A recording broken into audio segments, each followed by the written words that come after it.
Here's a topic from a recent episode of The Insiders. Let's talk about the OU effect. OU leaving the conference. Now, you mentioned earlier, as far as when the conference first started, OU, as far as football wise, was in the absolute toilet. I mean, Yeah. they were awful. You saw that in all aspects. A lot of guys that from Oklahoma that usually went to Oklahoma, nobody was going to Oklahoma, and they were just in the pits. Insert Bob Stoops. 2 years later, they win a national championship, and the thing was rolling for the next 15, 20 years. It was absolutely incredible. OU, they're not as good now. We'll see what happens. The SEC said, yeah, come on over here, OU. We're going to load you up on a schedule. It could get ugly for OU this year. If anybody hasn't seen OU schedule, go take a look at that thing. Lord have mercy, is it brutal. If they get to 10 wins, if they get to 8 wins, Brent Venables needs a raise. Yep. He needs an absolute raise. Having said that, to me, in my personal opinion, the loss of OU is a bigger deal as far as football playing on the field wise than Texas. Now, the tides have been turning here lately, the last few years, even though OU beat them last year, but the tides have been turning. But if you take it as an overall and as a collective, the loss in football of OU is bigger to me. Right. If you look over the 27-year landscape of the conference, whatever it is, 28, OU got off to a slow start, but once Bob Stoops rolled into town, they returned to what they were. Yes. Literally. I mean, he flipped the switch and kept them there, sustained it for a long period of time. Lincoln Riley kind of did it, but that was when they started to maybe drop off a little bit. Right. But, from a Big 12/Big 8 perspective, Oklahoma hurts because they have been a longtime partner and they've weathered the storm alongside, but they kind of latched on to Texas's coattails and went to the SEC, which was smart on their part. But now they're finding out the SEC doesn't give a crap about Oklahoma. They don't. The SEC doesn't care about history. They don't really care about blue bloods. If you can be profitable for the conference, they'll help you out. Look at Texas's schedule. And Oklahoma just got slapped upside the head. I think Oklahoma is going to be the one that regrets this move more, kind of like Nebraska. But they also won't admit the mistake like Nebraska and want to ever come back. But also the Oklahoma brand is a kind of what's the word I want? Myth, isn't as big overall as Texas. No. And that's kind of the fulcrum of their rivalry right there is Oklahoma is more tangible in success. Texas is more tangible in that aura of greatness that they put off, and the crowd certainly show it.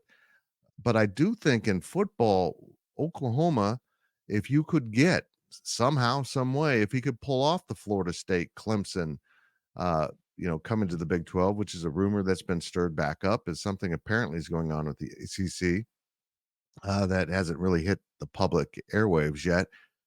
That does replace Oklahoma. I'm sorry if that makes Oklahoma fans mad, but those two programs have kind of been successful in the same period as Oklahoma over recent years, and I think it does make it more survivable. Yeah, it absolutely would. Look, we love it. I shouldn't say we. I grew up liking Oklahoma. That was my dad's favorite team, watching Oklahoma, in the 80s. And look, they were prominent. I mean, they were one of the best teams in the country every single year, and that's just the truth. So I grew up watching OU football. But I think you just OU defined a blue blood, by the way. Your dad in Louisville grew up watching Oklahoma. That's a blue blood. Exactly. And that's the whole point. My father, Louisville, Kentucky, loved OU. I mean, that's what blue blood means. That's literally the definition. But for me, I just think OU and Texas, and especially even more so OU, it's perfect for the SEC because you love football, basketball is just there.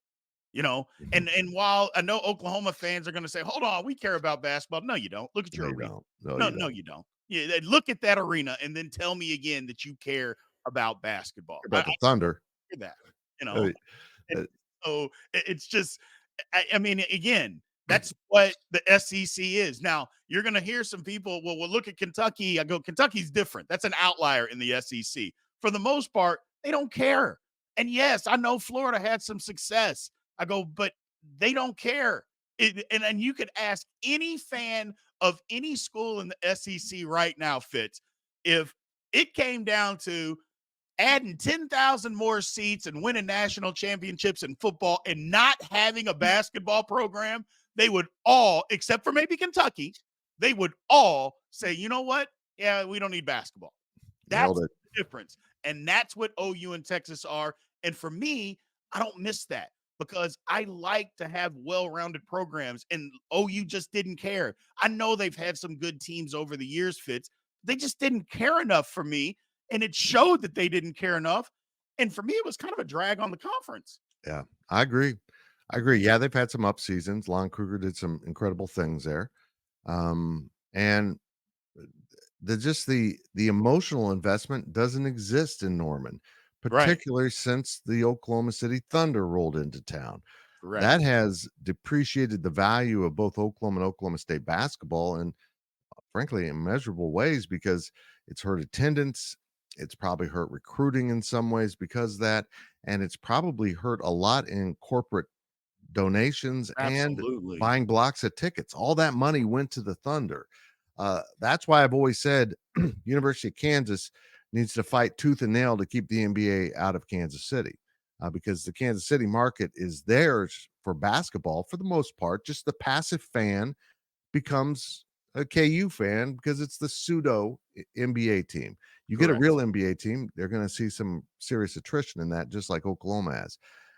Look, again, Oklahoma and Texas are hard to match in football, but easy to replace and vastly upgrade in basketball. And we're back to the Brett Yormark play. He understands that. The Big 12 has an untold, unfathomable upside in basketball, but there just aren't the assets in football that even out the tables the way basketball can continue to rise. You can get better. You can maybe even with the right additions from the ACC get to a place where you feel like you were before, but you're never going to catch up with some of those top brands that have collected that are consolidating into the SEC and Big Ten in football. That's just a reality. Right. Here's a good question. Should we even want to do that? Should we even attempt to try to catch up? My thing is you strive to be the best that you can, understanding that you're never going to catch up, but you never stop trying. Because if you Right. stop trying, that's when bad things start to happen. When you don't try to aspire to be the best, that's when bad things start to happen. I know that I can never get there. I get that. And I accept that, but I'm never going to not try to get there because if you do, again, the conference will literally fall apart. We saw it with the Pac-12. We're seeing it with the ACC. The same thing will happen to the Big 12. You have to keep going. You have to keep trying. You have to still participate in this thing like you are the big dog because if you don't, Yep. it'll get snatched right out from underneath you.